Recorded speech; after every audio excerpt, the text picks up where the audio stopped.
Since I met my boyfriend Dominic in 2018, I have not touched a jar of Prego or any other pre-made pasta sauce. To him, it is sacrilegious not to make it from scratch. I was initially confused about his level of offense, but over the last 7 years of cooking for me, he taught me that a red sauce is about much more than buying the right brand of tomatoes or how long to let it simmer on the stovetop. The Italian food ways practiced by him and passed down by his family are rooted in something much deeper.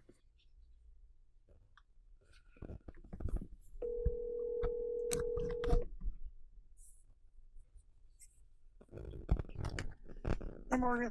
Hi, Ado. How's it going? Good. How are you?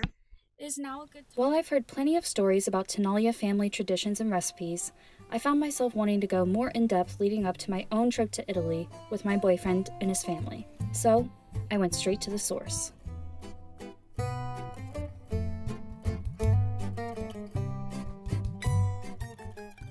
It was just a tradition. Like every Sunday, my mom would just pretty much wake up and start cooking.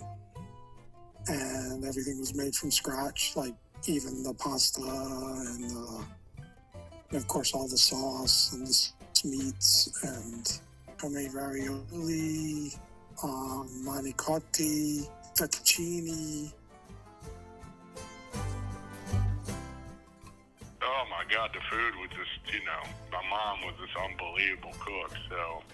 Oh, I love that. And what were your favorite dishes? Ooh, definitely ravioli was way up there. Ravioli, lasagna,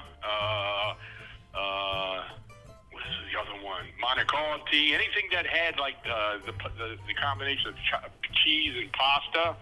And then sometimes, meats and stuff. It was always my favorite.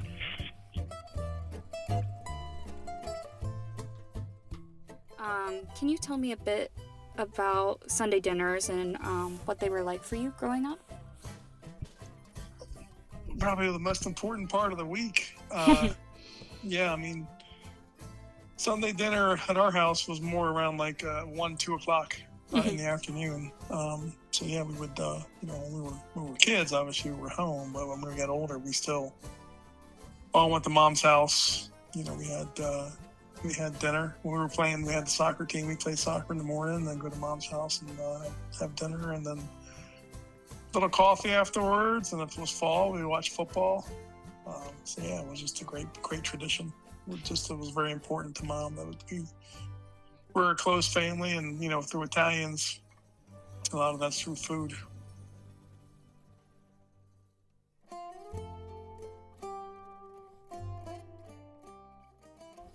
It was a constant, I guess, maybe. It was that tradition, or it was just a constant, and then any other activity you did around it, set around the dinner.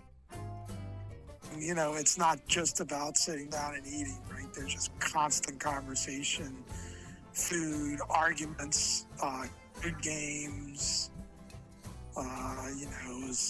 It was like also like, giving each other a hard time, but always in a joking, loving way. Like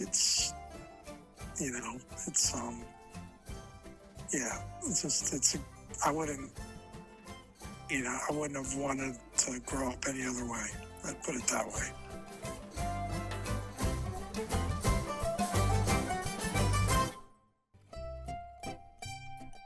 The time we ate was a big Italian thing.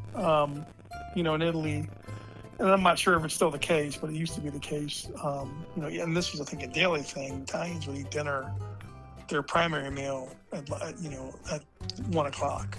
So the Italians used to go to work, come home, and they'd take like a 3-hour break for quote unquote lunch. Right? And you have your heavy pasta and all that stuff, and then nighttime would be 8, 9 o'clock. You'd have like a sandwich or something. So, the only time we could really do that, in America with school and work would be to do it on the weekend, right? So Sundays was kind of that one day to kind of preserve that cultural thing.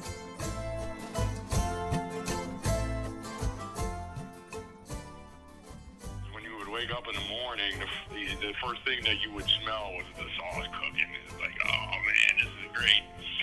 And then we always had them, on Sunday we always had the dinners like in the afternoon, like around 2 o'clock or so. Mm-hmm.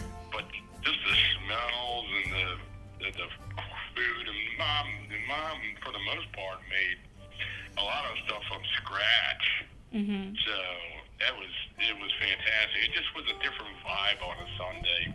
I remember they used to have this radio on top of the refrigerator, and there was like this Italian program that would come on just for like a couple hours on Sundays.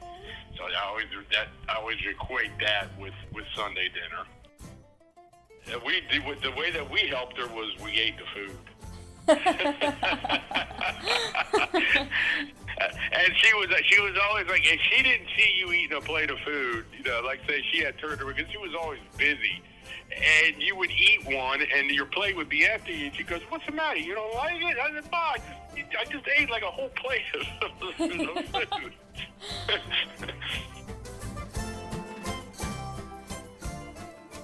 Mom enjoyed cooking for us so much because it brought us together. So again, I think, she used food as a way to our hearts, right? And it worked because, it's just kind of one of those things. As we got older and, you had Dominic and Gabriella, it got a little harder to be there every Sunday. But, I think it's just, just a way, food is a way to the heart. It was always the moms. And Mm-hmm. I mean, in fact, my cousin Ignacio, who owns the restaurant, his mom is my mom's sister. And a lot of the ways he cooks is very familiar to me because he learned from his mom. My mom had an oven set up in the basement. Our basement wasn't finished. It was just a regular basement with concrete in it. Mm-hmm. But she had like a kitchen area set up just for that once a year making of the sauce. And it was just like an assembly line where they would get the fresh, Italian Roma style tomatoes. They would wash them, cut them up, put them through the grinder. Like there was a special machine that would grind it, and then all the sauce juice would come out. And then they would cook the sauce and boil the jars and jar it all up. So they have like a year's worth of sauce available, that would just remain jarred and fresh throughout the year.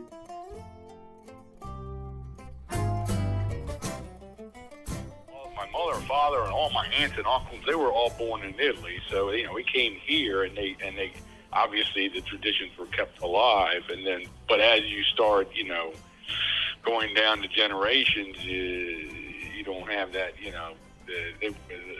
the later generations didn't have that advantage of, having the cooking of somebody who used to cook there and now cooks here.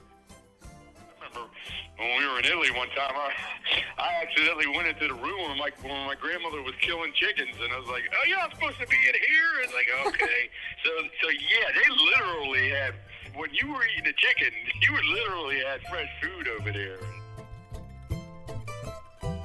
It's kind of crazy how many friends, in some cases they might be like distant cousins that we had that were living in our neighborhood that were from my mom and dad's hometown. Like so many of them immigrated to like the same place. We would just always celebrate, like every birthday we would get together and celebrate together. And of course all the holidays, and food was just always the central part of it. And all my aunts were great cooks.